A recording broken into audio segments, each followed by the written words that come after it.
kí ẹ̀yin bàbá mi, mo kí ẹ̀yin ìyá mi, mo kí ẹ̀yin ẹ̀gbọ́n mi, mo kí gbogbo pátápátá ní orí kan ní aláyọ̀ yìí. Èmi ọmọ yín kan Mẹ́dọ̀ Méyọ̀ náà ni kò ní sú wa, kò ní rẹ̀ wá láṣẹ Èdùmàrè. A máa ń sọ wípé Oòduà gbè wá kò ní gbé ọ̀dàlẹ̀ láṣẹ Èdùmàrè. Kí a tún bẹ̀rẹ̀ tó máa fẹ́ kí a kọrin Yorùbá nation, Yorùbá national anthem. Ẹ jẹ́ má bínú pẹ̀lú bí wẹ́dà ṣe rí òkè yẹn ni.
Èmi ni ìmọ́lẹ̀ odò adúláwọ̀, àwa ni ìmọ́lẹ̀ odò adúláwọ̀. Yeah, Mr. Taiwo, mo ti send ẹ sí kẹ́ accept ẹ kẹ́ wọlé báyìí. Bí a network ọ̀dọ̀ yín. Mo kí gbogbo ilé pátápátá, kò ní sú wa, kò ní rẹ̀ wá láṣẹ Èdùmàrè. Èmi ọmọ yín kan Mẹ́dọ̀ Méyọ̀ náà ni o, adẹ̀kúṣẹ́ àkúfọmọ ènìyàn ṣe. Oòduà gbè wá kò ní gbé ọ̀dàlẹ̀ lágbára Olúọ̀run. Èmi ọmọ yín kan Mẹ́dọ̀ Méyọ̀ náà ni o. Adẹ̀kúṣẹ́ àkú dédé bí gbogbo ẹ̀ ṣe ń lọ, ìjì lọ́tún, ìjì lósì. Ṣùgbọ́n gbà wọ́n kò ní borí wa láṣẹ Èdùmàrè. Mo kí Mr. Ajani Ajala, mo kí Mr. Vincent, Yorùbá nation no going back. Mo kí ìyá wa yèyé oge, mo kí yín. Bẹ́ẹ̀ náà ni mo kí Mr. Taiwo. Mr. Taiwo, mo ti gbìyànjú bí a network yẹn ni. Kò ní sú wa, kò ní rẹ̀ wá lágbára Ọlọ́run. Ẹ tún ní pé ẹ tún rí mi lénìí. Ṣùgbọ́n kí tó bẹ̀rẹ̀ ètò, àwọn kí gbogbo àwọn ajé ní lọ. Mo kí àwọn tó nílé ayé. Mo kí Ọlọ́run, ọba kọ́dá, ọba àṣẹ̀dá, ọba tó ní ká máa bẹ tí a sì ń bẹ, Ọlọ́run tó ní ká máa wà tí a sì ń wà, Ọlọ́run tó ní pé sẹ́ẹ̀ àsìkò tí tó ká ọmọ Yorùbá ká kúrò nínú oko ẹrú. Mo dúpẹ́ lọ́wọ́ Ọlọ́run fún gbogbo oore ọ̀fẹ́ èyí tó ń fún wa. Fún gbogbo oore ọ̀fẹ́ èyí tó ń fún wa. Fún gbogbo oore ọ̀fẹ́ èyí tó ń fún wa. Ẹ jọ̀ọ́ oore ọ̀fẹ́ tí ẹ máa ṣe fún mi ní pé ẹ jọ̀ọ́ bá mi máa share broadcast wa yìí. Ẹ bá mi máa share, ẹ bá mi máa like ẹ. So, gbogbo wa pátápátá, mo kí gbogbo wa o tí à ń bá wa gbétò lọ. Mo kí bàbá mi Emeritus Professor Banji Akitoye. Mo kí bàbá mi Májàsọ́lá, Chief Dr. Sunday Adeniyi Adeyemo Igboho Òòṣà. Mo kí yín, kò ní sú yín, kò ní rẹ̀ yín láṣẹ Èdùmàrè. Ọlọ́run á túbọ̀ wà pẹ̀lú yín. Ààbò tó péye Ọlọ́run á túbọ̀ máa fi fún yín. Kò sẹ́ni tẹ́mi respect jù láyé yìí ju ẹni tó bá dìde fún ẹ̀tọ́ ọmọ ẹnìkejì ẹ̀, torí pé àwọn kan wà tí wọ́n ní mission tí wọ́n bá wá, bẹ́ẹ̀ kẹ́ làwọn kan náà tún wà tí wọ́n ní mission pé sẹ́ẹ̀ tí a bá gba òmìnira àwọn ò ní dúró. Mr. Ṣẹ́gun mo kí yín, ẹ ṣé gan. Mr. Paul mo kí yín, ẹ jẹ́ bá mi máa share broadcast yìí. Tí a ti wo wípé tí a bá gba òmìnira a ní dúró, ṣùgbọ́n kò sí bó ṣe fẹ́ rí tí a bá ti ń rí àwọn kùdìẹ̀kùdìẹ̀ kan tó jẹ́ pé àwọn kan tí wọ́n fẹ́ sọ pé àwọn fẹ́ kojú sí ilẹ̀ Yorùbá, bóyá nítorí àlùmọ́nì tó wà ńbẹ̀ ni, bóyá torí owó tó wà ńbẹ̀ ni, bóyá torí development àbí ọ̀làjú tó wà ńbẹ̀ ni, tí wọ́n fi ní pé àwọn fẹ́ sọ ilẹ̀ Yorùbá di ilẹ̀ títí wọn. Èmi ò rí rí. Ó dàbí for example sí pé kí n lọ sí bí ábí Súlèjà ní Àbújá, kí wọ́n máa ní pé mo fẹ́ sọ Súlèjà yẹn, mo fẹ́ sọ di ilẹ̀ fún gbogbo any region. Ṣàwọn pé kò make sense. Kò dẹ̀ sẹ́ńtà máa blame tí ó bá ń ṣe àwọn bíi Sanwó-Olú, àwọn bíi Tinubu, àwọn tó yẹ kó pera wọn ní stakeholder nínú Èkó, tí ẹ pé ìjẹkújẹ tí wọ́n ti jẹ, wọ́n ti jẹ dòdò, kò jẹ́ kí wọ́n lè sòdodo mọ́. Àwọn bíi Sanwó-Olú, àwọn bíi Tinubu, àwọn bíi bẹ́ẹ̀ bẹ́ẹ̀ bẹ́ẹ̀ bẹ́ẹ̀ bẹ́ẹ̀ bẹ́ẹ̀ bẹ́ẹ̀ tó jẹ́ pé nítorí nǹkan tá máa jẹ wọ́n ti bà ọmọlúwàbí wọn jẹ́. Òun ló lè fà tí anybody kọ́ lè rò pé inú Èkó yẹn is a free world, láti kàn ṣe bó bá ṣe wù ẹ́, láti kàn lè pàṣẹ bó bá ṣe wù ẹ́. Actually èmi ò mọ̀ bí a true ni àbí false, because tèmi ò bá rí fídíò èmi ò kàn kí n kọ́ òde kí wọ́n máa condemn yàn lórí ọ̀rọ̀ bọ̀bọ̀ ọmọ Ìgbò tí wọ́n ní fẹ́ gbégbá gọ́vnà nínú Èkó, táwọn obedient tí wọ́n ní pé àwọn fẹ́ gbé síbẹ̀ gẹ́gẹ́ bí gọ́vnà. Èmi ò tí mọ̀ because mo ò tí rí kó fẹnu ara ẹ̀ sọ, ṣùgbọ́n pẹ̀lú voice note tí a gbọ́ wọ́n béèrè lọ́wọ́ ẹ̀, ṣùgbọ́n pẹ̀lú voice note tí a gbọ́ bọ̀bọ̀ tí wọ́n fà lẹ́ni labour, wọ́n béèrè lọ́wọ́ ẹ̀ wípé tó bá dépò gọ́vnà kí ló fẹ́ fi Èkó dá lára. Ó wá mention statement kan bẹ̀ tó yẹ pé ó yà mí lẹ́nu.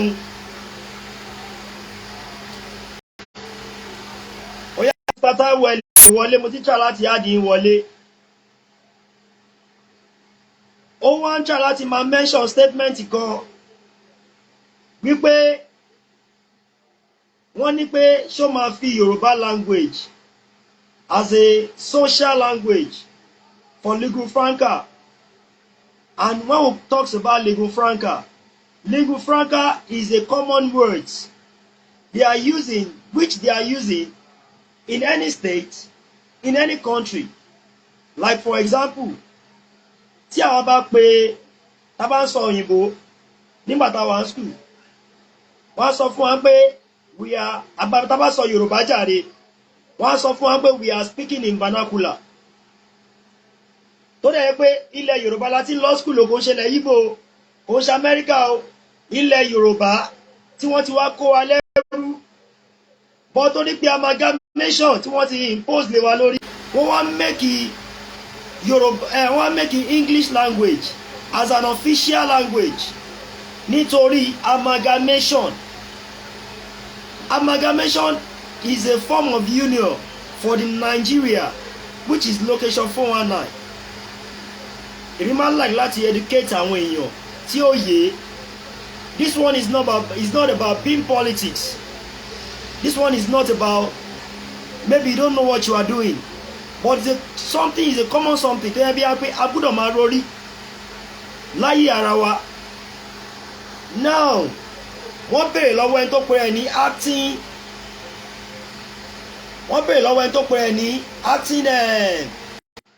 mo ní pé acting ẹni tó pèrè ní pé incoming tó dúró pẹ̀lú àwọn labour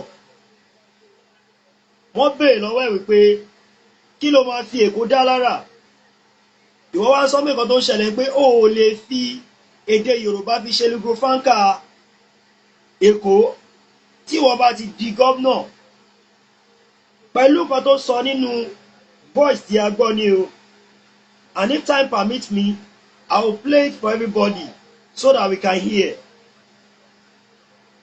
Now wọ́n máa sọ nǹkan pé everybody ló ní olówó entitled pẹ̀lú opinion but there is no way tó máa pẹ́rẹ́ ní pé half Yorùbá ni ẹ́ half Ìgbò ni ẹ́ tó máa di pé nítorí pé o fẹ́ gbégbá gọ́vnà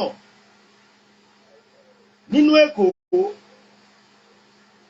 wọ́n wá béèrè lọ́wọ́ ẹ̀ pé ṣé o máa make èdè Yorùbá as official language nínú Èkó ó ní pé no because why is that ó ní pé Èkó ti ní àṣà àti ìṣe tiẹ̀ nígbà tó máa end ọ̀rọ̀ yẹn bó sọ nìyẹn ó ní pé Èkó ti ní àṣà àti ìṣe ẹ̀ ó wá yà mí lẹ́nu pé àṣà olówó afẹ́jẹ́ tuntun tí wọ́n ń lò nínú Èkó tó ń ṣe èdè Yorùbá nínú Èkó bẹ́ẹ̀ yẹn à ń gbé Ẹ̀yọ̀ nínú Èkó bẹ́ẹ̀ yẹn à ń gbé ọdún aṣọ́dún Agẹmọ nínú Èkó bẹ́ẹ̀ yẹn gbogbo ètùtù tó bá yẹ kó máa ṣe nípa ti alálẹ̀ gbogbo ẹ̀ ni wọ́n ń ṣe nínú Èkó kí ló tún wá fẹ́ yàtọ̀ nínú Èkó bẹ́ẹ̀ yẹn tí òun jẹ́ bí àṣà àti ṣe Yorùbá àbí ṣé nítorí pé wọ́n ti gbé bad union táwọn British tí wọ́n ṣe títí wọn tí wọ́n gbé òfin 1999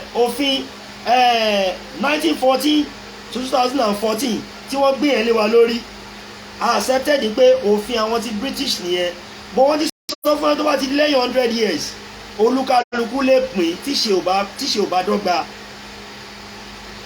Now òfin tó ń lò báyìí sí tó jẹ́ òfin fraudulent constitution tó dẹ̀ pé òun ló fà á tí àwa Yorùbá nation ta fi dúró pé àwọn ò support any political candidate. Òun ní òfin 1999 fraudulent constitution tí Absalom Abubakar tí ó ṣe kò ń ṣe gbogbo ọmọ Nàìjíríà ló ṣe o Absalom Abubakar òun ló ṣe òfin yìí tó dẹ̀ pé in as far tí ẹ bá ti ń swear oath lórí wípé you are loyal and abide with that 1999 fraudulent constitution it means that even bó jẹ́ nípa ìsàyà ló bá wá síbẹ̀ kò lè ṣe kọ́kọ́ because àwọn Fúlàní ni wọ́n ní òfin yẹn tẹ́ bá wá gbé anybody síbẹ̀ tó jẹ́ ọmọ Yorùbá tẹ́ ti believe pé ó win tẹ́ bá wá gbé anybody tó jẹ́ ọmọ Yorùbá tí ẹ believe pé òun ló gbé fún tẹ́lẹ̀ believe pé ó máa ṣiṣẹ́ tẹ́yìn expect nínú òfin 1999 constitution you are wasting your time because ibi tí Buhari ti bẹ̀rẹ̀ tó ti parí sí ibẹ̀ náà ni ẹni tẹ́ bá fà sílẹ̀ tó máa ti bẹ̀rẹ̀ ibi tí Buhari parí iṣẹ́ sí ibẹ̀ ni Tinubu ti máa bẹ̀rẹ̀ so ẹ̀yin tó yẹ òye ilẹ̀ Èkó is a land of Yoruba is a land of our ancestors tí à ń sọ èdè Yorùbá. Ilẹ̀ Ogun State is a land of Yorubas tí àwọn ancestors tí wọ́n fi sílẹ̀ títí tó fi dé Ìlọrin ilẹ̀ àwọn Yorùbá ni even Kogi pàápàá fúnra rẹ̀ ilẹ̀ Yorùbá ni tó bá di pa wá ti wá gbé union Nàìjíríà tẹ́ bá fi yẹn wá ń ṣèjọba tẹ́ fi ń gbégbá gọ́vnà tẹ́ fi ń gbégbá president tó tún wá impose òfin máṣúmátọ̀ tó jẹ́ òfin 1999 constitution which was made by military era and you people think you are rejoicing you are happy because ọmọ Yorùbá wọlé ọmọ Yorùbá tó wọlé nǹkan tó ṣẹlẹ̀ sí Ọbásanjọ́ ẹ má jẹ́ tàn yìí nǹkan tó ṣẹlẹ̀ sí Ọbásanjọ́ nígbà tó jẹ́ president the same thing náà ló máa ṣẹlẹ̀ sí Tinubu. àwa máa sọ tiwa bọ́ àníyé máa sọ torí pé wọ́n ní tí ọmọdé bá ń gégi nígbó àwọn àgbà ló mọ bí tó máa wó sí. We don't need to abuse anybody. We don't need to curse anybody. But we need to bring out the facts. Láti lè jẹ́ kó yé yín the reason tí inú àwọn ọmọ Yorùbá ò ṣe dùn especially àwọn Yorùbá nation bóyá nítorí pé Tinubu wọlé nítorí pé a mọ̀ wípé gẹ́rẹ́ ò ní wọ́n gbé síbẹ̀. Tẹ́ bá gbọ́ nǹkan tí àwọn Northern Group Forum tí wọ́n sọ wípé téèyàn bá lè tẹ̀lé báwọn ṣe máa ń ṣe ìjọba nínú Nàìjíríà ó máa lè díẹ̀ kẹ́niyẹn tó lè sọ bí wọ́n fẹ́ wọnú president because why ni pé òfin táwọn bá ti gbé kalẹ̀ anybody bóyá ó jẹ́ Igbo ni o bóyá ó jẹ́ Yorùbá ni o bóyá ó jẹ́ south ni o ò ní right láti lè yí òfin yẹn padà. It means automatically àwọn Fúlàní ló sì wà lórí presidential ibi tẹ́yìn nípa ìbílẹ̀ ìpọ́nmọ Yorùbá wà. Wọ́n fi eku ṣólóńgbò wọ́n fi ẹja ṣólóńgbò kí lẹ expect. You are saying wípé nítorí pé ọmọ Yorùbá ti wà ń bẹ̀ ẹ wá believe pé kẹ́ máa jó kẹ́ máa yọ̀ ẹ̀ ń waste time yìí ni torí why ni wípé àwa ti mọ̀ wípé Tinubu will surely dance to their tune. I've never condemned that bí a pé Tinubu ò ní jẹ́ president but I know that látilẹ̀ Shettima tí wọ́n gbé sẹ́gbẹ̀ẹ́ èmi ti mọ̀ kó máa wọlé torí pé Shettima wà lẹ́gbẹ̀ẹ́ but they will not allow him to do what he wants to do. Nǹkan tẹ́yìn ọmọ Yorùbá bílíìfù pé ẹ fẹ́ kó ṣe fún yẹn Shettima tí àwọn Fúlàní tí wọ́n gbé sẹ́gbẹ̀ẹ́ kò ní fún láyè láti lè ṣe nǹkan tó bá fẹ́ ṣe tó bá dé persist jù ẹ máa ní wọ́n ẹ sáré yẹ̀yẹ́ kíákíá tó rẹ̀ sí nǹkan tẹ́yìn ọmọ Yorùbá fẹ́ ṣe. Ẹ jẹ́ ń padà sọ́rọ̀ Èkó. Àwọn ọmọ Yorùbá fúnra wa là ń tara wa lọ́pọ̀ fáwọn àjòjì torí pé a value ara wa. Tinubu has been on power since 1990, I think 1991 I think tó ti jẹ́ the first governor tó ti jẹ́ governor jàre nínú Èkó bẹ́ẹ̀ tó ti jẹ́ governor tó ti jẹ́ bí ambeki níbẹ̀ ẹ bá mi wá bèèrè láti gbà tó dípò ti di governor tó di láti gbà tó ti di governor tó di yẹn ẹ bá mi béèrè kí ni àwọn nǹkan tó yẹ pé wọ́n ti ṣe sílẹ̀ ńbẹ̀ tó jẹ́ pé ó ń ṣàǹfààní fáwọn ọmọ Yorùbá torí mo sì mọ̀ pé Rẹ̀mí Tinubu ever since ìgbà tọ́kọ ẹ ti wà ní governor seat àtìgbà yẹn ló ti wà ní house of representative lẹ́kọ̀ọ́ ńbẹ̀ yẹn nǹkan tó lè mú yàwó Tinubu láti ìgbà yẹn up till now tó ṣẹ̀wá di pé ìgbà tọ́kọ ẹ wọnú president ló ti Tinubu ṣẹ̀wá sọ wípé nísìnyí báyìí sí ìyàwó mi ti di full housewife ẹ̀yin tẹ́ wà ní house of senate seat ìyàwó mi ò wá mọ́ o níṣó ti di full housewife. Ẹ bá mi béèrè nǹkan tó lè fún Tinubu nírú agbára yẹn ó lágbára láti lè máa ṣe nǹkan tó dáa fún gbogbo àwọn ọmọ Yorùbá láti lè máa fi àwọn ọmọ Yorùbá sí a very key position nínú Èkó ńbẹ̀ yẹn tírújọ́ ìníyò ní wá ṣẹlẹ̀ tó máa di pé Ìgbò gan gbé gbàdìbò nínú Èkó. Irú èmi sì I'm not a political stuff people èmi ò support any politician but tá bá ti rí pé ràlẹ̀ràlẹ̀ ti fẹ́ máa bá ọmọ Yorùbá lórí ilẹ̀ wa we are there to come out. Èmi ò support Peter Obi èmi ò support Tinubu èmi ò support PDP. I stand for Yoruba nation That is what I support. The more tó bá jẹ́ wípé irú mindset irú àwa yìí ní wípé àfẹ́ kọ́ ọmọ Yorùbá lọ sóko ẹrú, if that the same mindset Tinubu ní,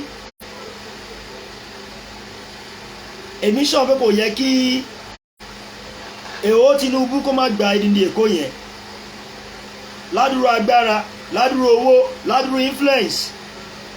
Tinubu òre kò gbà náà nísìn fíẹ̀ gbogbo ọmọ Yorùbá nísìn ni pé Yíbò ó ti fẹ́ gba ilẹ̀, ó ti fẹ́ gba ilẹ̀ Èkó, Yíbò ó ti fẹ́ gba ilẹ̀ Èkó. Òun la fi ń sọ wípé Yorùbá nation is the only solution, because directly à ń béèrè fún ogún bàbá wa. Òun la fi ń pariwo Yorùbá nation, no going back.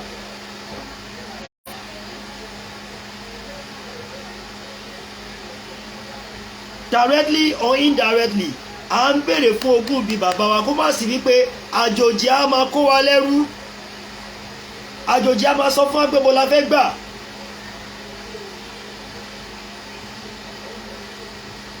At this junction mo pe ọ̀gbẹ́ni Macaroni, mo pe Falana, because tó bá sọ̀rọ̀ nípa àwọn tó ń champion cause, tó ń champion movement for obedience inú Èkó bẹ́ẹ̀ yẹn, àwọn méjì tí mo dárúkọ yẹn ni ọmọ Yorùbá ni wọ́n, they are full blooded Yorùbás. Àwọn ni wọ́n campaign fún Obi. I don't have any problem with anybody, bóyá obedient ni o, bóyá APC ni o, bóyá PDP ni o, I don't give a fuck. Ẹ̀ṣẹ̀ ń ṣòṣèlú lé ní ni, ẹ̀ṣẹ̀ ṣe ìyẹn ò ṣe tuntun. Politics will come, it will go, but your land will still remain as your land. Nǹkan tó lè mú tó jẹ́ pé Obi gba gbogbo every places nílẹ̀ Ìgbò tí wọ́n sọ pé ọmọ Yorùbá kan ó dominate ilẹ̀ Ìgbò, òun ló dífá fún ilẹ̀ Èkó náà, tó jẹ́ pé ọmọ Yorùbá ló gbọ́dọ̀ wà ń bẹ̀.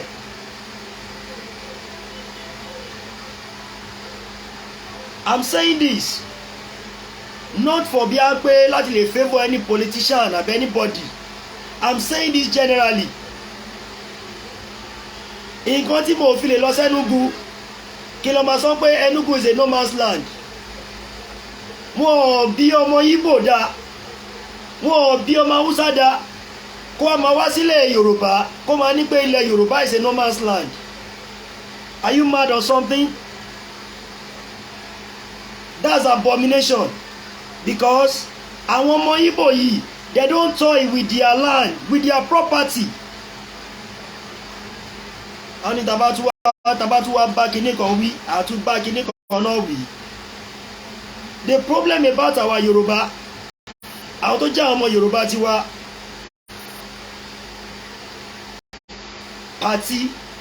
party, you sell your property, you send your land, you send everything because of you want to do party. You want to let them know you are there.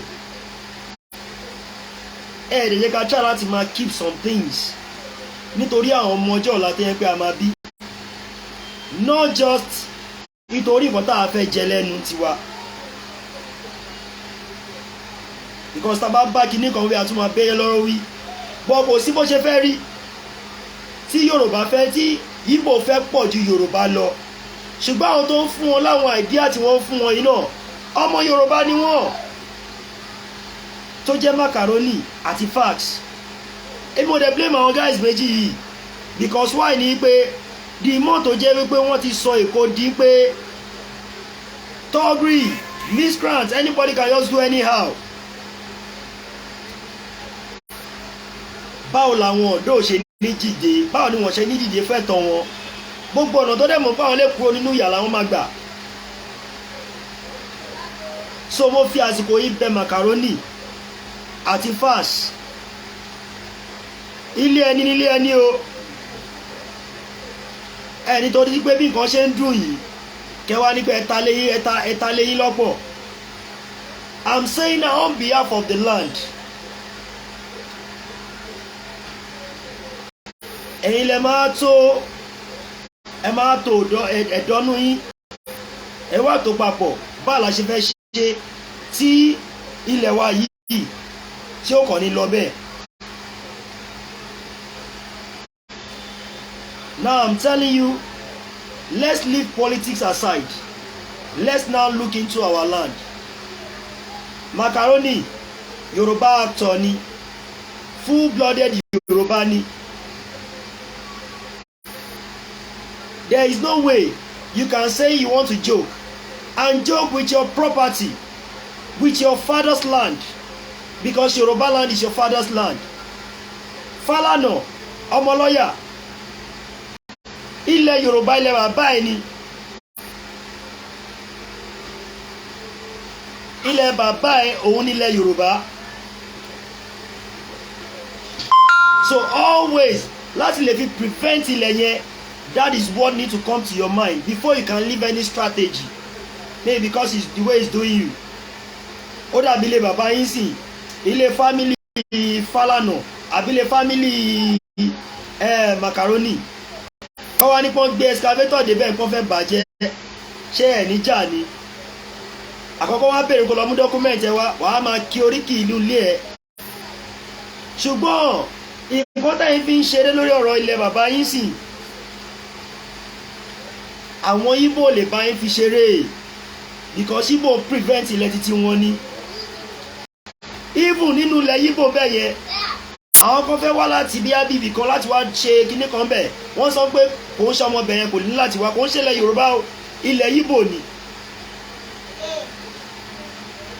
I'm saying this not supporting any political party, but ọlọ́gbọ́n ló máa yé, ọmọràn ló máa mọ̀ díẹ̀.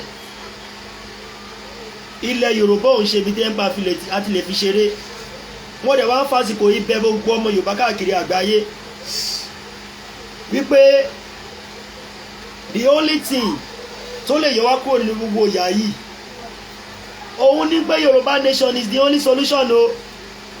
There is no way tí ẹ bá ṣì wà nínú Nàìjíríà, anybody ní right, I still say it, the more tẹ bá ṣì wà nínú Nàìjíríà, anybody ó ní right láti ra property anywhere, láti fowó seduce anywhere, anybody láti ṣe bó bá ṣe wù, láti lè claim lẹ̀, even tí òun ṣẹlẹ̀ bàbẹ́ bó jẹ́ ọmọ Igbo, bó jẹ́ ọmọ Hausa, bó jẹ́ ọmọ Yorùbá, any part of the place tí wọ́n bá lọ ní gbogbo anywhere ní once tó bá ti jẹ́ pé Nàìjíríà iná la ṣì wà, because it's a Nigerian union, it's a Nigerian amalgamation.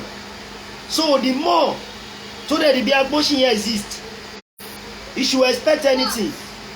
That is why we have been shouting for Yoruba nation, Yoruba nation, Yoruba nation ever since.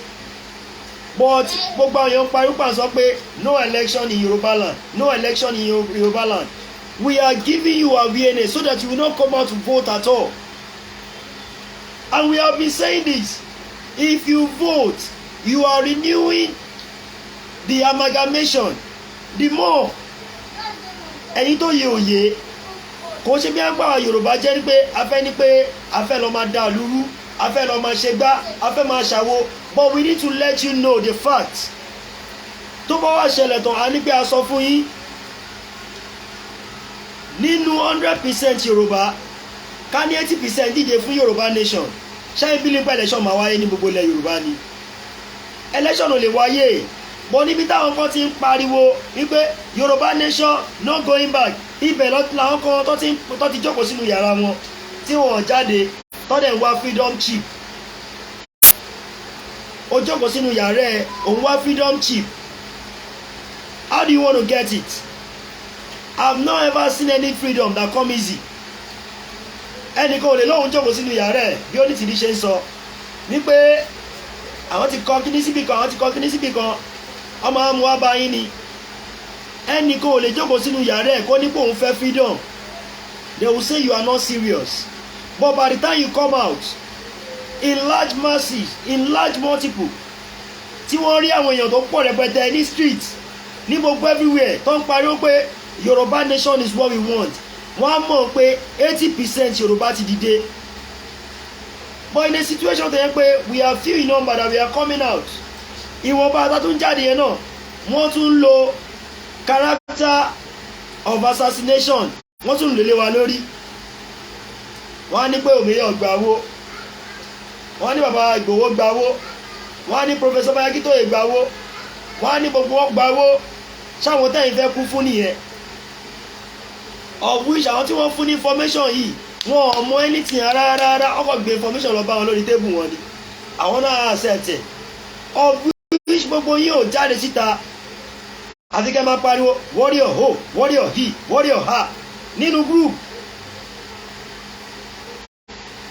Jáde síta ẹni ẹ fẹ́ freedom, ẹni tó tún wá jáde síta tó tún wá lead yín ẹ tún wá sọ di ọ̀tá yín. Ọwọ́ yan àwọn kan síta ń pé anybody tó bá ti lè post anything nípa onítìrí o ẹ máa gbé ṣépè, anybody tó bá ti lè post nípa kíní kan ẹ máa bu, anybody tó bá ti lè ṣe gbá ẹ máa ṣe yàmàyàmà pẹ̀lú ẹ̀. Even títí kan Professor Bayakitoye bàbá 88 years old, káwọn kan máa ní pé àtàwọn bá gbá àbá yẹn mú káwọn fọ́gò mọ́ lórí. Ṣẹ́rí pé ọmọ àlè ó pọ̀ jù níran Yorùbá. Ìgbòho tó ń pò ní burata gbé adúrú millions lọ́ba tí ó gbà á wá jẹ́ pé change tó wà lọ́wọ́ Tinubu ni bàbá wa fẹ́ gbà. Tẹ̀ kí ń ro ọ̀rọ̀ yín kẹ́ tó máa gbé kalẹ̀. So I'm using this opportunity to tell all the old Yorubas, gbogbo ọmọ Yorùbá pátápátá nílé lóko lẹ́yìn odi, ẹ jẹ́ ká protect ilẹ̀ Yorùbá kó má bàa di ilẹ̀ àjèjì, because a ti ń gbọ́ wípé wọ́n fẹ́ sọ èdè òyìnbó di lingua franca nínú Èkó, which means anybody tó bá sọ èdè Yorùbá wọ́n máa penalize ẹ̀ lórí ilẹ̀ bàbá ẹ̀ tí wọ́n ti bí tó dàgbà sí. Gbogbo àwọn wèrè tó dẹ̀ ń sọ̀rọ̀ ìkẹ̀rẹ̀ rẹ̀ wọ́n wọ mọ́tò wá ni, táwọn bá wọ mọ́tò wá bàbá wọn wọ mọ́tò wá sílẹ̀ Yorùbá ni. A dẹ̀ rò wípé Yorùbá ti ń lọ sóko parun. Ìgbò ń gbógun wá, wọ́n fókọ̀sì Èkó. Haúsá ó ń gbógun wá, ó ń fókọ̀sì Èkó. Fúlàní wọ́n ń gbógun wá, wọ́n fókọ̀sì bẹ́ẹ̀ kẹ́ làwọn ẹni wá nílẹ̀ tó pọ̀ jù wá lọ. Ẹ̀ẹ́dẹ̀ béèrè pé kí ni reason tí wọ́n fi fókọ̀sì Èkó. Ẹ jẹ́ ká ọmọ Yorùbá ẹ jẹ́ ká protect ilẹ̀ wa. I'm still saying it. I'm not in support of any politicians. What I stand for is Yoruba nation. But anything tó bá ti ń taba orílẹ̀ Yorùbá, ó ti ń taba mi o. So I'm using this opportunity. Ó máa play kìíní ìsìn. Ó ní mo fẹ́ kẹ́ gbọ́ ọ̀rọ̀ yẹn kó lè yé yín dáadáa nǹkan tí mo ń sọ.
Are you still going to make Yoruba language the lingua franca of Lagos? That's number one.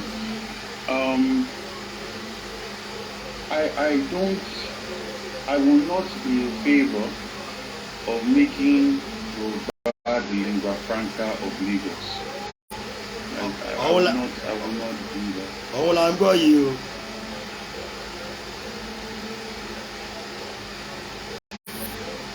Am I the only one who has left that? Are you still going to make Yoruba language the lingua franca of Lagos? That's number one.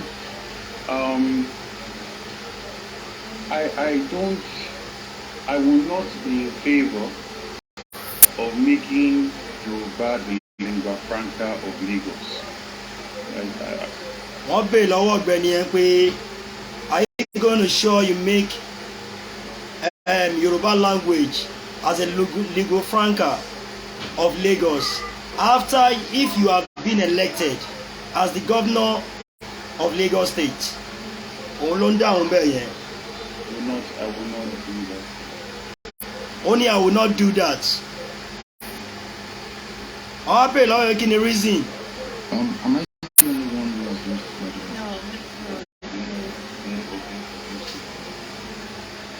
I guess you also as a Lagos City person. I will not be. I feel that Lagos has a lot more than making Yoruba the lingua franca of the state. Only Lagos has a lot of more than making Yoruba language as a lingua franca in Yoruba land. So he said he will not. So. And I say this because Lagos State has, yes, it shares filial relationship with Yoruba land. We have a culture of openness, of welcoming, and that's what made Lagos the center of excellence. It's not by your tribe or by the language.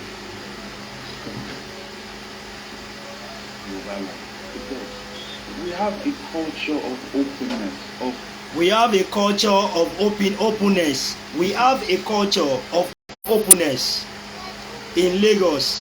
That is why Lagos is #1 excellent. Center of excellence. Torí pé wọ́n ní culture of openness. Òun fẹ́ bring another culture. Culture tí wọ́n ti ń lò from ages. Òun fẹ́ change tọ̀nà títí ẹ̀. Òun fẹ́ change títí ẹ̀ di sọ́ọ̀dì nǹkan míì. Welcoming, and that's what made Lagos the center of excellence. It's not by your tribe or by the language that you spoke, it is by your excellence. Because the people in Lagos were extremely exposed very, very early. And that also tied into the fight for freedom. The quality of people, educated minds that lived in Lagos would then challenge the British and say enough is enough, we want our independence. Long before our Nnamdi Azikiwe and all these people got on the bandwagon. You had the Henry Cars, you had the Ajasas, you had the Adeni Jones. All of these people were revolutionary in their thinking, in their openness, in their exposure. Right? It's very difficult to have your mind, what's the word? To have your mind increased or extended and for him to go back into the rigid structure of being a bigot, right? But what I'm saying is, Lagos has its own culture. Shariba, he said what he's saying is Lagos has its own culture. So you want to refine, refined new culture from Lagos on his own. You know something? Until about the soil, all because of this stupid Oyinbo. Ẹni tó bá tara lé lọ́pọ̀ kò ní rí ra lọ́wọ́n. But the problem is, àwọn tí wọ́n jẹ́ àwọn èèyàn títí wa, bóyá Tinubu ni o, bóyá Sanwó-Olú ni o, kí ni communication wọn between àwọn tó jẹ́ àwọn ọmọ Yorùbá tó wà nínú Èkó fúnra wọn? These are weird. Tó yẹ bí i pé ẹni tó bá tara lé lọ́pọ̀ kò ní rí ra lọ́wọ́n. So these are the major things statement tí mo gbọ́ tí mo rí wípé a lè wá sọ bí i pé àwọn ọmọ Yorùbá ò nífẹ̀ẹ́ ara wa ká wá finú lé wálẹ̀ kó wá máa jò. Nǹkan táwọn ọmọ Ìgbò àbọ̀mọ̀ Haúsá tí wọ́n ń ṣe pẹ̀lú ilẹ̀ wa nínú Èkó yẹn a lè try díẹ̀ nílùú títí wọn. Bọ́ torí pé wọ́n rí pé Yorùbá a máa accommodate àwọn èèyàn, so wọ́n lọ opportunity láti lè wọlé sí wa lára. Bọ̀wọ́ tí mo kàn tó fẹ́ kó yé gbogbo wa ní wípé tábà tó wá sọ̀rọ̀ nípa àwọn tí wọ́n ní upper hand nínú Èkó yẹn, àwọn Fúlàní wọ́n ní strong upper hand even ju àwọn Ìgbò lọ. But ìjọ tí gbogbo ọmọ Yorùbá bá ti forí korí tó ti fi kùn lukùn pèsè àjòjì olè wa máa ṣẹ́ ní àwọn pẹ̀lú wa nínú ilé wa. Èmi believe pé Ìgbò aṣọwọ́ ọmọ ẹ̀ aṣọ síbì kan, Haúsá aṣọwọ́ ọmọ ẹ̀ aṣọ síbì kan, tí ó ní máa sí wípé wọ́n á máa fi ọ̀rọ̀ ilẹ̀ òṣèlè fi máa ṣe topic fún wa. Ìjọ́ wo lẹ ti rí ọmọ Yorùbá tó lọ sí Anambra abẹnugun tó lọ sọ pé ilẹ̀ Enugu ń ṣe no man's land? Ìjọ́ wo lẹ ti rí ọmọ Yorùbá tó lọ sílẹ̀ Haúsá tó lọ sọ fún wọn nílẹ̀ Haúsá pé ilẹ̀ Haúsá o bóyá bíi Abuja is a no man's land? Lóòótọ́ wọ́n accommodate àwọn èèyàn tó jẹ́ bí ápò wọn ń ṣe Haúsá àbí wọn ń ṣe Ìgbò, ṣùgbọ́n ó ní limit tí wọ́n fún wọn. Pátán tí wọ́n lò l'Àbújá lélẹ̀ tó dẹ́ àṣìgbé náà Àbújá díẹ̀. Pátán tí wọ́n lò ń bẹ̀rì wọ́n á fún ẹ láyè kó kọ́ ilé tó wá máa kọ́. Bọ̀ tó bá yá wọ́n kọ́ lè lọ kọ́ kíní kan wá kọ́ níbi apẹ́ ibi báyìí títí ti gbà kọjá, wọ́n á gbé excavator wọ́n á fi wó gbolé yẹn dànù. Ilé tó ti ń gbé láti bí abi 10 years torí pé wọ́n mọ̀ pé stranger ni ẹ́, wọn ò ní fẹ́ kó ní permanent stay, but indirectly ni wọ́n fi máa ń lé ẹsẹ̀ gbẹ́. Ṣẹ́tẹ́ pé ó ti iṣẹ́ fún ní 10 years tí wọ́n lè gbé excavator tó lọ wó gbogbo ilé ẹ̀pà kúrò mẹ́ tó ń torí pé títí gba abẹ kọjá o, wish kò ṣe pé títí gba abẹ kọjá o, wọ́n kọ́ ọ̀dọ̀gbọ́n fi lé kúrò mẹ́ because níwọ̀n pàtẹ́ bá gba abẹ yẹn fún ní 8 months wọn ò ní ṣe any single thing níbẹ̀. Ìyẹn ní north. The same thing as ilẹ̀ Ìgbò. Àwọn ọmọ Ìgbò wọn ń filẹ̀ wọn ṣe rárá tọ̀. Wọ́n máa fún ẹ ní rules tó yẹ bí i pé anytime wọ́n lè wá kí wọ́n lé ẹ dànù. Bọ́ ilé Èkó Yorùbá máa ń dijú tán ni wọ́n á ta gbogbo ẹ̀ pa máa gbọ́ ọjà ilẹ̀ yẹn mo tà ní 100 million, ilẹ̀ yẹn mo tà ní 200 million, ilẹ̀ yẹn mo tà ní 500 bóyá 10 million 20 million. Ìwọ tó ti gba 20 million lọ́wọ́ èèyàn bóyá o ga ni o gbé travel ni, báwo ló ṣe fẹ́ dijú láti padà síbẹ̀? Ẹ wá máa ní pé wọ́n ti gbalẹ̀ o, òun ló fi ń sọ wípé ló fi máa ń dàbẹ̀ ń pọ́n ní pé ọmọ Yorùbá fàájì pàtí ṣá wọ́n ṣá dá màálù dùbúlẹ̀ ṣá owó màálù yìí kẹ́dẹ̀rẹ̀ ó lè jẹ́ lẹ́tọ̀ lọ́rọ̀ tọ́lọ́ta ó lè jẹ́ wọn máa fi ra màálù àbí kọ́ lọ sí lápò kí wọ́n lọ yáwó àbí kọ́ lọ máa wá means torí pé ẹ fẹ́ ṣe bóyá fẹ́ ṣe tó kú ni àbọ̀ fẹ́ ṣe anything òun ló fi jẹ́ pé ó yẹ káwọn ọmọ Yorùbá jẹ́ ká jí ẹ má jẹ́ ká sùn the only solution tó lè yọ wá kúrò nínú lásìgbò yìí tó wà nílẹ̀ yìí òun ni Yorùbá nation nígbà Tinubu jẹ́ president tó jẹ́ sápò àwọn family àwọn ọmọ ẹ̀ ni kò jẹ́ fún tó jẹ́ torí tèmi torí àjẹ́ àbá wọn àti èmi ò tẹ̀ sínú kíní wọn Tinubu jẹ́ president sápò ààrẹ kò jẹ́ fẹ́mi torí pé kò jà fún mi torí wáyé ni pé òfin tó fi ṣe president yẹn kò lè favour Yorùbá Fúlàní ló fi yẹn máa favour gbogbo àwọn tẹni tó ń sáré tẹ̀lé Tinubu tó ń sáré torí owó tó fẹ́ gbà lọ́wọ́ ẹ̀ ni ẹ máa wò ná ṣe gbogbo ẹ̀ ń ṣe lásìgbò ń pariwo báyìí ẹ jẹ́ kó di 2 months to this time gbogbo wọn yẹn ń sẹ̀wọ̀n ní kó máa ṣọ́tọ̀ kò ní sí tó máa sọ̀rọ̀ mọ́ àwọn ní kẹ́ máa fomi lò bẹ́ẹ̀ ni àwọn ti gbà nǹkan tó máa gbà wọ́n ti jẹ nǹkan tó máa jẹ wọ́n ti bọmọlúwàbí wọn jẹ́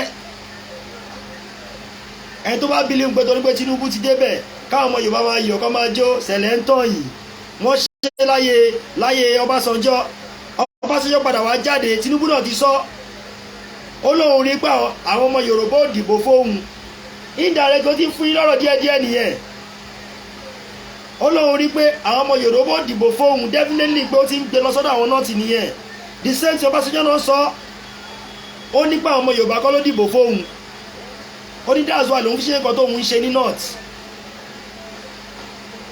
ṣùgbọ́n torí pé orúkọ Yorùbá yé owó circumstances tó máa padà ṣẹlẹ̀ lẹ́yìn bàtà ìbílíǹgbò torí pé jẹ́ ọmọ Yorùbá ló débẹ̀ táwa dẹ̀ mọ̀ pé lórí irọ́ ni gbogbo ẹ̀ òfin tó wà lẹ́yìn wọn bí Jésù dá kó tọ́jú òfin yẹn tó bá pò òfin yẹn lólò láti fi wọlé tó jẹ́ pé òfin 1999 constitution tá tẹ̀ mọ́ ilé tí báwọn ká máa sọ a ní ṣèbẹ́ ní pé kò ní selection ni ṣẹ́yìn fẹ́ káwa lọ máa dà lúrú ni àwọn táwa ti ń kìlọ̀ fún láti bí odindi ọdún mẹ́ta tó bá ń ṣe ìjẹkújẹ olè tó ń da ogbó yín láàmú ṣó yẹ kẹ́yìn sọ́pọ́ọ̀tì òfin yẹn tó jófin 1999 constitution olè wọ̀ bílíkì wọ̀ bíà this is the main reason why táwa fi ń sọ wípé Yorùbá nation òun làwa fẹ́ bóyá ó gbé fún Tinubu jù bẹ́ẹ̀ lọ Fúlàní ló jẹ́ fún kò jẹ́ fún Yorùbá ẹ má jẹ́ ń tàn yín láyé Ọbásanjọ́ sọ jù bẹ́ẹ̀ lọ ó sọ òhà ó ní Haúsá ló dìbò fóun of which rígì yìí náà ni Yorùbá pálábá ìyà ó ń retí fún yín only thing tó lè yọ ìyà yẹn kúrò lára wa òun ni o total complete disintegration láìsí yẹn we are wasting our time gbogbo ẹ̀dá tẹ́fẹ́ gbowó lọ́wọ́ Tinubu tẹ́fẹ́ gbowó lọ́wọ́ tí owó lẹ́fẹ́ gbà kò ṣe pé láìkì ọ̀gbẹ́ni yìí náà àwa táwa láìkì tí a fẹ́ kí nǹkan burúkú ṣẹlẹ̀ sí làwa ń pariwo pé kó má lọ lo òfin yẹn fi sọ pé òun fẹ́ ṣe president òfin tí Fúlàní bá ti sọ pé báyìí lòun fẹ́ òfin yẹn ló máa tẹ̀lé torí pé ilé wọn ló ti fẹ́ lọ ṣe president kò ń ṣe ilẹ̀ Yorùbá a kò máa sọ fẹ́yàn ọmọ Yorùbá pé ẹni sùúrù ẹni sùúrù ẹni sùúrù ẹni sùúrù ẹni sùúrù ojú wa ló máa ṣe ẹnikẹ́ni nínú ọ̀ ní yọsọ̀nù láṣẹ Èdùmàrè I stand strong for Yorùbá nation no going back. àwọn kan sọ pé ẹni sì ṣe bí aníwọ̀n ní selection wọ́n yà ti selection báyìí sìn kí ni nǹkan tó dẹ̀ wá kàn ṣé Yorùbá nation ti die down nǹkan tó bá ti pè ní jàǹgbara ò kì í die down ó máa continue ni àwọn kan máa dìde báyìí ló ṣe yẹ kó rí sẹ̀ àní báyìí la fẹ́ báyìí la ṣe fẹ́ continuous thing ní jàǹgbara ẹ̀yin tẹ́ bá wá give up torí bí wọ́n pé wọ́n ti gbé fún Yorùbá ẹ má ti dùnnú jù o torí pé ìgbé tí wọ́n gbé fún wọn máa ṣọ́ báyìí lọ́wọ́ lẹ́sẹ̀ ni nǹkan tó bá fẹ́ ṣe báyìí gbogbo ẹ̀ ni wọ́n máa rí kó tó di pé máa tọ́ bọ̀wé ọ̀sẹ̀ tí màá sọ́gbọ̀ ọ̀gbẹ́ni jẹ́ kó rí ẹ pé o má kàn lọ tọ́ bọ̀ kíní yẹn o nǹkan tá à ń sọ fún yín nìyẹn tí ó yẹ gbogbo yín bọ́ torí 1000 2000 ẹ fẹ́ gbà gbogbo yín wá ń pariwo ṣáàní support Yorùbá ni ṣáàní support Yorùbá ni tí gbogbo yín bá dúró tó ń gbèsè dérò jáde rẹpẹtẹ wípé a fẹ́ Nàìjíríà mọ́ gbogbo àwọn ọmọ Yorùbá ní pé Yorùbá nation la fẹ́ èmi mọ̀ pé wọn kàn ní wọlé láti wá máa ṣe ó bá ṣe wù wọ́n wọn nígbà tí gbogbo ẹ̀yin tó bá jẹ́ àwọn ọ̀dọ́ ní gbogbo ilẹ̀ Yorùbá tó yẹ pé oníjẹkújẹ ní gbogbo yín tẹ́tí gbà fún ọ pé kọ́ ṣe ó bá ṣe wù wọ́n kí ni nǹkan tẹ̀yin expect àwọn kan á lọ máa kú fẹ̀yìn ẹ̀yin á jókòó sínú yàrá yín ẹ máa gbádùn tí kan bá padà ṣẹlẹ̀ wá ní àtà ló rán wọn ṣé àmọ̀ wọn ní ta ló rán wọn ṣẹ́ ṣe báwọn ló fẹ́ jáde wọ́n ti pè nǹkan tó fẹ́ báyìí Yorùbá ló máa tìyàn sí iwájú tó padà lẹ́yìn ẹ̀ báwo ò ní stop àwa máa ṣe tá a bá mọ̀ pa lágbára láti ṣe ṣùgbọ́n tó bá yá gbogbo ilẹ̀ mọ̀ pé àwọn kan báyìí wọ́n sọ nǹkan báyìí fún wa ṣùgbọ́n wà là ń ṣe Oòduà gbé wa kò ní gbé ọ̀dàlẹ̀ kò ní sú wa kò ní rẹ̀wà o ẹ jẹ́ ká ọmọ Yorùbá ẹ jẹ́ ká jí ẹ jẹ́ ká jí.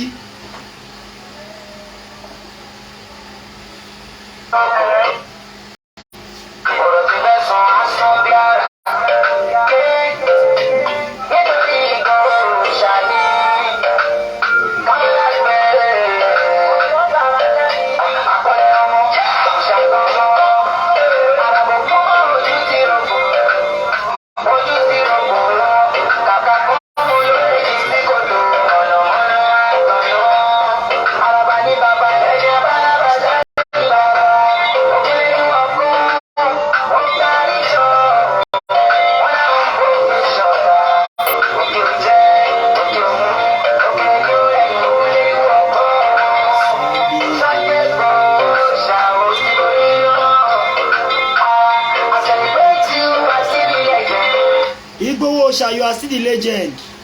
No matter what, no matter anything, we believe in you and we shall believe in you. Bóyá máa jẹ́ nìyẹn, Igboho Ṣeun Babadami, only faithful person tó wà tó dúró fọ́mọ Yorùbá tó ní pé sẹ́ àwọn ọmọ Yorùbá wọn ní kú sóko ẹrú òun náà lọ wá dìtẹ̀ tí wọ́n lé lọ on exile. Bèbí mọ̀ pé ayọ̀ ìdùnnú ni májàsọ́lá máa fi padà wá bá wa lágbára lọ́wọ́. Wọ́n ní ká ṣe bí ẹni kú káwẹ́ tó máa sunkún ẹni ká bùnìbùnì ká ṣe bí káwẹ́ tó máa ṣe ní pẹ̀lẹ́ ọlọ́kọ̀ lọ fi bàbá yẹn pamọ́ síbi tó wà láti máa wò ó ṣe ẹ̀yin tẹ́ ń tẹ̀lé bóyá ẹ tẹ̀lé tọkàntọkàn ni o bóyá ẹ tẹ̀lé tinútinú ni o ọlọ́kọ̀ mọ̀mọ́ fi pamọ́ síbẹ̀ yẹn ni.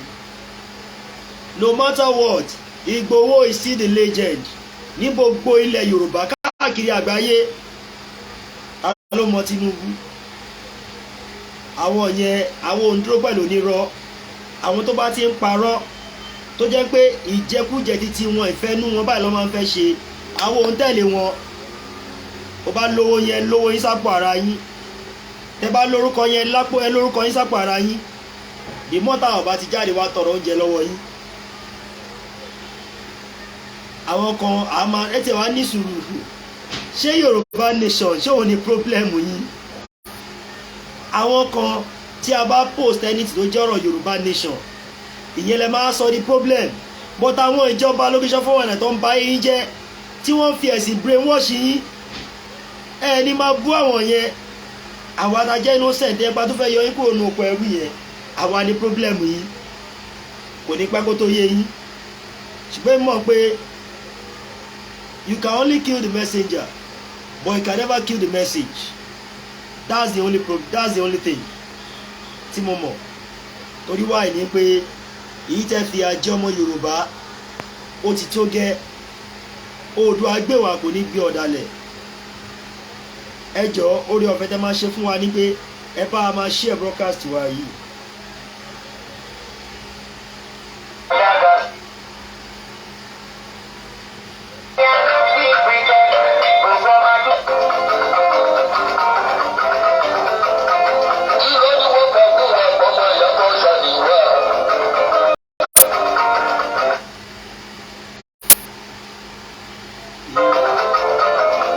Haúsá, Ìgbò àti Yorùbá ìmọ̀ àti ṣèkọ̀lá jẹ́ sínú ọ̀làdó kọrin kan.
Ìṣọ̀kan ló lè mú wa délẹ̀ lérí.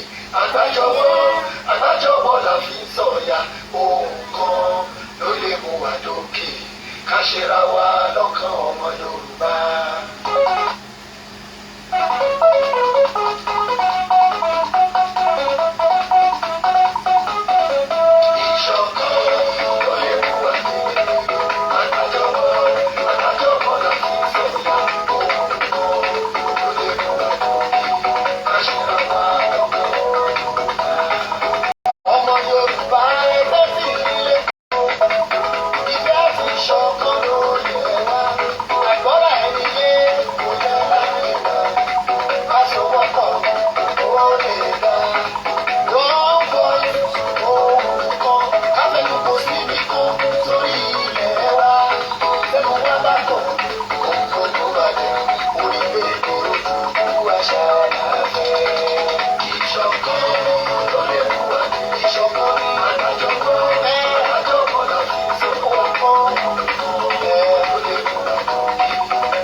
Ìṣọ̀kan ló lè mú wa délẹ̀ lérí. Àgbájọwọ́ la fi ń sọ̀yà. Ohun kan ló lè mú wa dókè. Ká ṣera wa lọ́kàn ọmọ Yorùbá. Ọmọ Yorùbá ilé àti lókè òkun. Ẹ dìde fórílẹ̀-èdè Oòduà. A ti rí bí Nàìjíríà ṣe rí. Ọjọ́ àwọn ọmọ wa ẹ jẹ́ kó jẹ wá lógún. Ẹ jẹ́ kó jẹ wá lógún. Ká dìde. Oòduà kíákíá. Bàbá orílẹ̀-èdè wa ọkàn wa balẹ̀. A ó máa jó mukúlùmù kẹ́kẹ́. Bóyá jẹ́ nìyẹn mo ní much word láti sọ fún gbogbo ẹ̀yin èèyàn wa. Nǹkan tí mo kàn fẹ́ sọ fún wa náà ni wípé ẹ má jẹ́ kí ilẹ̀ Yorùbá ẹ má jẹ́ ká kó di ilẹ̀ àjòjì. Gbogbo ọgbọ́n tí a bá mọ̀ pé a lò láti lè fi prevent ilẹ̀ wa ẹ jẹ́ kí a ṣe o. Oòduà gbé wa kò ní gbé ọ̀dàlẹ̀ láṣẹ Èdùmàrè. Lẹ́ẹ̀kan sí mi ọmọ ikọ̀ mi dòmíyàn náà ni o. Mo kàn ní kí wọ́n á bá àwọn èèyàn wa sọ̀rọ̀. Ní ká take much time ní Oòduà gbé wa kò ní gbé ọ̀dàlẹ̀. Ẹ ṣé gan, mo dúpẹ́ o. Ẹ jọ orí ọ̀fẹ́ tẹ́ máa ṣe fún wa òun níbi kẹ́ bá máa share broadcast yìí kó máa kan gbogbo bí tẹ́ kó máa kàn lára. Ẹ jọ especially macaroni fax àwọn méjì yẹn kọ́ máa mọ̀ wípé ilẹ̀ Yorùbá wọn ń gbé lájòjì lọ́wọ́ o, kò ní sú wa o. Ayé òṣèlú ọ̀tọ̀, ayé ogún bí ọ̀tọ̀. Tó bá ń yé àwọn méjèèjì pé ogún bí wa òun nílẹ̀ Yorùbá tó bẹ̀rẹ̀ láti Èkó tó fi parí sí Ìlọrin níjẹ̀bà. So ẹ jẹ́ ká prevent ẹ̀ fún àwọn ọmọ wa. Ẹ jẹ́ ká prevent ẹ̀ fún àwọn ọmọ wa tó ń bọ̀. Ó ṣe nípasẹ̀ tí àwa nìkan o, wọ́n á lè rí ibi dé sí. Nígbà tá a bá ta gbogbo gùnbí wa báwo la fẹ́ ṣera wa, níbo la fẹ́ pè nínú ilé wa. Ẹ jọ gbogbo ọmọ Yorùbá, gbogbo ilẹ̀ Yorùbá ẹ jẹ́ ká protect ẹ̀ o.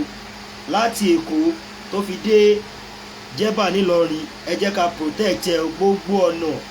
Làwọn aráàta ará àjòjì tí wọ́n fẹ́ gba ilẹ̀ yìí àti Fúlàní àtàwùsá àti Ìgbò ojú wọn ràn mọ́ lẹ́kọ̀ọ́.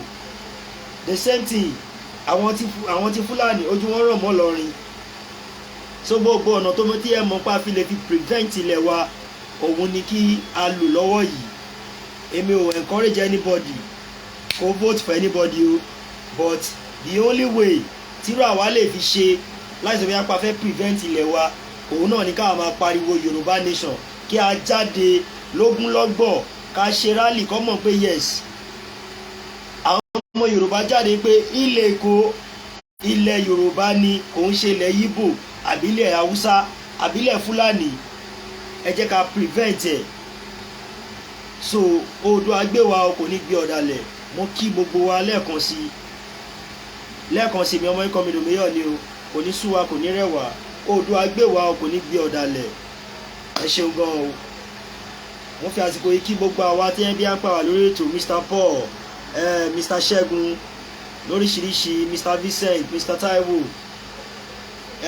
ìyá wa Miss Ajé Olókun ìyá wa daughter of Thunder mo kí kò ní sú wa kò ní rẹ̀ wá lágbára Ọlọ́run mo kí gbogbo àwọn brọ́dà wa pátápátá Oòduà gbé wa kò ní gbé ọ̀dàlẹ̀ lẹ́ẹ̀kan sí èmi ọmọ ikọ̀ mi dòmíyàn náà ní pé ajúwa ṣe o ilẹ̀ Yorùbá kò ní di lẹ́ni ẹlẹ́ni o àwọn àjòjì wọn ní ilẹ̀ Yorùbá gbà o ṣùgbọ́n àwa ọmọ Yorùbá ẹ jẹ́ ká ṣera wa lẹ́yọ̀kan ẹ jẹ́ ká ṣe búra wa lẹ́yọ̀kan gbogbo agbára tó bá wà lọ́wọ́ wa ẹ jẹ́ ká lò fún àwọn tó bá jẹ́ àlejò àbí stranger àbáwọn àjòjì tó bá fẹ́ pàwọn fẹ́ wá dominate ilẹ̀ wa mo believe pẹ̀lú yẹn a máa lè jàjàyè àti àjàyege o Oòduà gbé wa kò ní gbé ọ̀dàlẹ̀ ẹ ṣé gan-an.